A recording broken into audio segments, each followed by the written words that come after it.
পদ্মা সেতুর অর্থ বন্ধ করলো ডক্টর ইউনূস। পদ্মা সেতুর মতো সেতুর টাকা বন্ধ করেছে, তাকেও আবার পদ্মা নদীতে দিয়ে দুইটা চুবড়ি দিয়ে উঠাই নেওয়া উচিত। অন্তর্বর্তীকালীন সরকারের প্রধান হিসেবে বৃহস্পতিবার রাতে শপথ নিয়েছেন ডক্টর মোহাম্মদ ইউনূস। শপথ নেওয়ার পর দেওয়া ভাষণে আগামীর বাংলাদেশের সবার স্বাচ্ছন্দ্যে জীবন ধারণে সরকারের সহযোগিতা থাকবে বলে অঙ্গীকার করেন তিনি।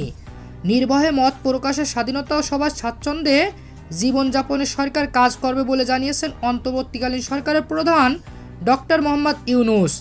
ডক্টর ইউনূস বলেন, কাল সূর্যোদয়ের সঙ্গে সঙ্গে গণতন্ত্রের সুবিচার, মানবাধিকারের নির্ভয়ে মত প্রকাশের স্বাধীনতা, সবার স্বাচ্ছন্দ্যে জীবন ধারণে সরকারের সহযোগিতা সবাই উপভোগ করবে।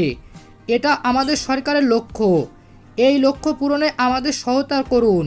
স্বৈরাচারী সরকারের বিরুদ্ধে ছাত্র জনতা জয়ী হয়েছেন উল্লেখ করে তিনি বলেন, সারা বিশ্ব আজ অবাক হয়ে বলছেন সাবাস বাংলাদেশ, সাবাস বাংলাদেশের ছাত্র জনতা।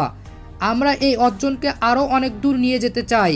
সমৃদ্ধ বাংলাদেশের জন্য তরুণদের শক্তিকে কাজে লাগানোর কথা জানিয়েছেন অন্তর্বর্তীকালীন সরকারের প্রধান উপদেষ্টা।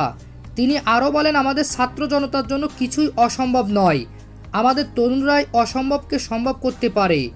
যদি আমরা ঐক্যবদ্ধ থাকি, ধ্বংসাত্মক কর্মকাণ্ড থেকে দূরে থাকি, সবার জন্য মুক্ত পরিবেশ তৈরি করতে পারি, আমাদের বিজয় অবশ্যই আসবে।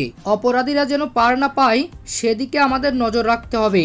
মাশরাফি সাকিবের জন্য দেশের হয়ে কাজ করার সুযোগ আছে, তাদের ভয়ের কিছু নেই। এর আগে মাশরাফি সাকিব এক ভিডিও বার্তায় সবার কাছে ক্ষমা প্রার্থনা করেছেন। তারা মন থেকে এই আন্দোলনের সাথে ছিল। সরকারের ভয়ে হয়তো মুখ খুলতে পারেনি। সব শেষে তিনি মহান আল্লাহর সহায়তা কামনা করে বক্তব্য শেষ করেন।